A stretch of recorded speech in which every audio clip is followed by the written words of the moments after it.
Yeah, well, this then Donald Trump continuing his anti-crime push across the nation, and this represents the first time that the National Guard and federal agents will be deployed within a Republican state, although they will be in the Democrat-run city of Memphis. Now, this comes after Donald Trump deployed the Guard in Los Angeles and then again here in Washington, D.C. Some of those troops sent to the streets of the Capitol actually came from Tennessee, and now they will be deployed closer to home and could be joined by troops from Arkansas and Mississippi as well. Now, it should be noted that crime in Tennessee's second largest city is almost a quarter lower than it was last year, but it still remains at one of the highest levels in the country. The announcement has been welcomed by Tennessee's Republican senators and lawmakers, with Governor Lee having requested the Guard's help from the federal government. That is Donald Trump's rationale for sending the Guard to it. But Democrats in Memphis, they have some worries about history repeating itself. The National Guard was deployed in the city in the wake of Martin Luther King Jr.'s assassination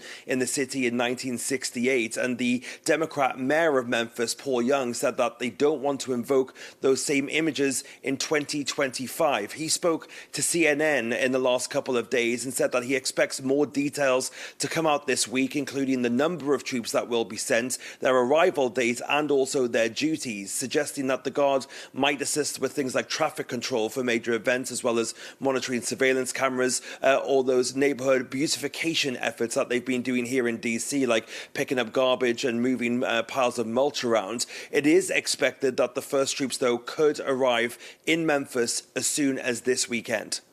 You mentioned it there, Fraser, but it's not the first time that Trump has issued such orders. Previous ones in California were ruled there to be illegal to use the military for domestic law. So is this not more of the same? Well, again, this is part of Trump's nationwide anti-crime crackdown. Now, he says that it's produced great results in the Capitol, and that's why it should be replicated elsewhere. He and his hyperbolic team, it should be said at times, have often proclaimed D.C. to be crime-free, which it most certainly is not. But people now daring to wear a watch, if you listen to top Trump advisor Stephen Miller. Now, again, it should be said that crime is down year on year since Trump's takeover here in the Capitol, but it was already falling before the takeover. So it's kind of hard to ascertain what the true impact of the National Guard and these federal agents has been.